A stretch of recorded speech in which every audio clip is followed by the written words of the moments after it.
What's up, everybody? Welcome to another Jayboogie streams. Wrong channel, bro.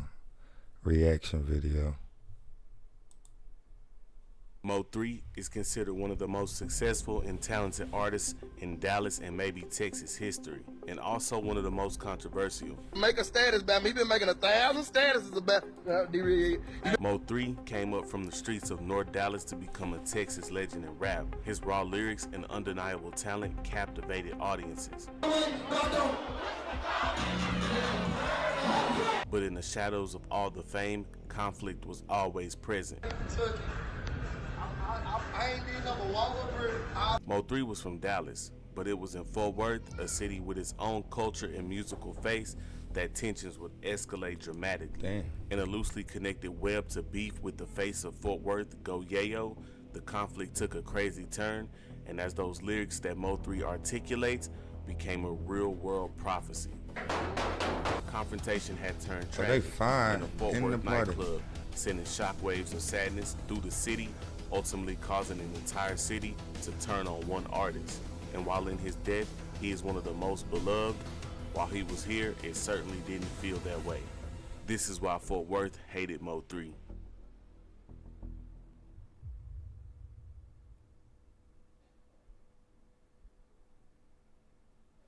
Mo3 was born Melvin Noble on May 31st, 1992 in Dallas, Texas. Mo3 is on record stating that his childhood and early life was a struggle.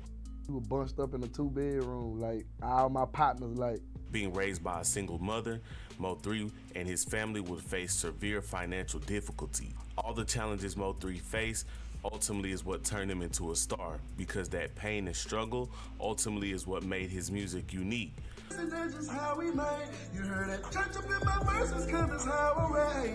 Mo3 would get the chip on his shoulder from the years of school when people would roast him for wearing old clothes. However, within that struggle was another struggle.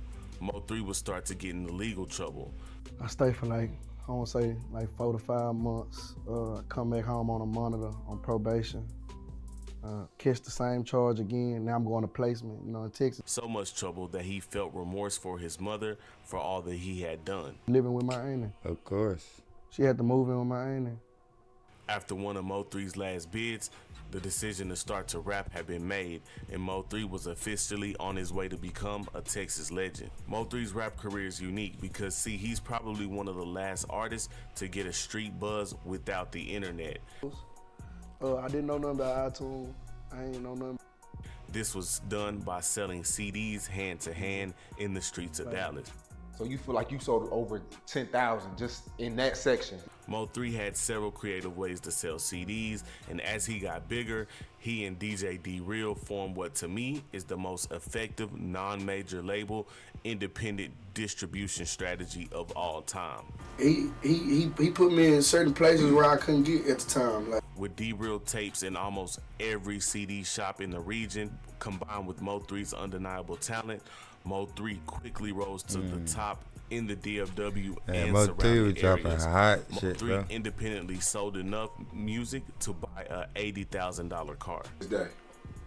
Like 80,000. About 80 bands? Because he built that down-home, loyal, fan-by-fan, CD-by-CD fan base, he was starting to sell out large venues, and these venues would sing an hour of Mo3 music word for word. He would even get the attention of his idol growing up, Lil Boosie. Mo3's internet presence was starting to catch up with his street presence. The city of Dallas had 2 other major figureheads that were once allies that eventually ended up as foes to Mo3. I don't know, yeah. I know everybody from my city making noise. But that's another story for another time.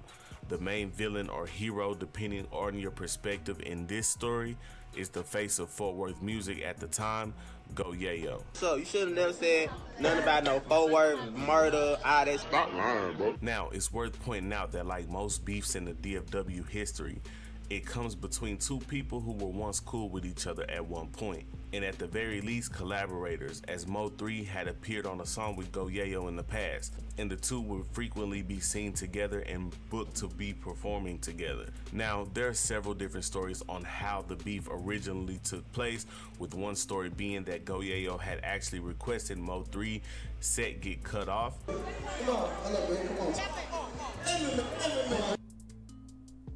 Other theories suspect that it had something to do with Nana, a former Go Yayo and Mo3 affiliate. I'm telling nigga, nah, we ain't beefing, nigga, like. At the time, Mo3 claims that Yayo told him that Nana told him that he would slap him. Nana said he was gonna slap you on crib. So I'm like. Another theory, of course, is a female, and while that's actually the root cause of a lot of issues, I believe this one is the least likely to be true in this situation. Either way, when that beef escalated to its max, it spilled over into the beefs that Mo3 was having in Dallas, with Mo3's manager Rainwater stating that the whole city of Dallas went against Mo3 when that happened. Yo fell out. The whole city of Dallas went against Mo3. Okay. See, in the beginning, there was Go Yayo making noise musically, and then there was Mo3. Regardless of what anyone else says, everyone else a part of that era came after. And I also want to note that at the very beginning, Go Yayo and Mo3's beef wasn't really as serious as people may think. Shit or nothing, wasn't no conflict, but I actually did see him. Yayo had way more beefs at the time that were more serious, and so did Mo3, both with other artists. However, that's until the night of which what was supposed to be a turned up night in Fort Worth, Texas, was about to unfold into a tragic event that would shake the city's core. Mo3 was set to perform. It was his birthday bash, which was booked in a club in Fort Worth named Phantom at the time. As the story goes, at first, everything was cool. Mo3 had most of North Dallas with him. It was his birthday. Everything was fine. According to Mo3 affiliate No Flaw Peach, Go Yayo attempted to get on stage with Mo3, a request that Mo3 would politely turn down. Whereas yo, bro wanted to get on the stage with him, 3 was like, I'm cooling with my North niggas. Stating that because he has his entire crew with him, which he normally didn't have, he just wanted to rock out with his guys on stage that night. Now remember, at this point, there had been tension, but not just full out beef yet. So it's very likely that Mo3 did politely decline. However, this night for sure is what started the beef. Now, there's two sides to every story, right? And only Mo3 and his affiliates have spoken out publicly, so I'll tell their side first. According to them, at a certain point, Go Yayo supposedly shouted something at Mo3. So before you know it, according to them, the entire club had turned on Mo3 and his entourage. Old Fort Worth standing up in that bitch on tables. You know, they cracking they shit. And according to Mo3, in a later deleted Facebook live stream, it appeared to him that he was set up, had no way out, and Mo3, in his words, did what he had to do to make it home. In that came the death of Hector Wilkins, known around the city as Half. Half was beloved by the city of Fort Worth and actually was just a huge staple in the Fort Worth nightlife. Half was allegedly involved because of Go Yayo. Now, while no one, including Go Yayo, has spoke about this publicly from the Fort Worth side, here's an alternate version to this story. According to many Fort Worthians that were there, the altercation with Go Yayo is indeed true. However, supposedly, the entire club did not turn on him. The story goes that Mo3 and his camp began acting erratically after the altercation with Go Yayo. They left untouched and started recklessly firing, striking, and killing Half. As Half Pint highlighted in a recent interview, Fort Worth is a city where the major players are still very active on Facebook.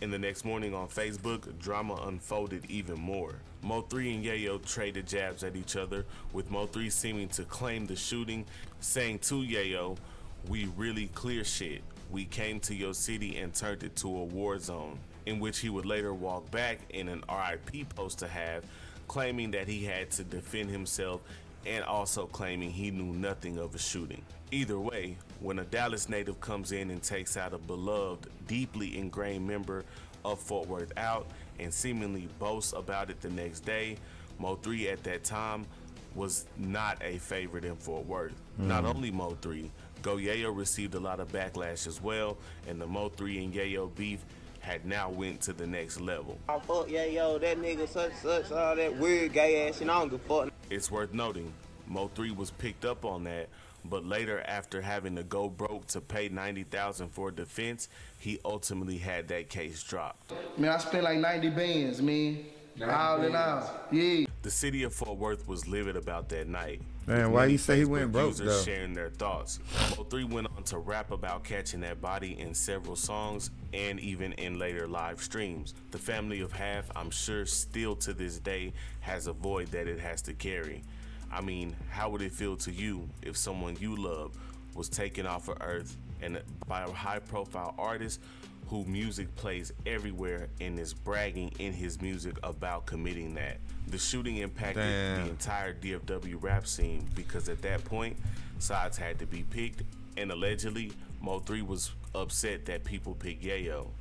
What you call it feel like this because you talk to Yayo? Well, you should have told what you call it. But despite all that, Mo3 would continue to have musical success, and so would the city of Fort Worth. On November 11, 2020, Mo3 was gunned down on a highway in Dallas. A Dallas rapper was murdered outside of his car on I-35 near the Dallas. And while that marked the majority of the end of the hate of Mo3 in Fort Worth, several people from Fort Worth celebrated the death of Mo3. The day Mo3 died, #LongLiveHalf rang throughout Facebook that day. Today, the consistent sentiment is love for Mo3 in the city of Fort Worth, with some people even admiring from the gangster angle that he shot himself out of a situation like that.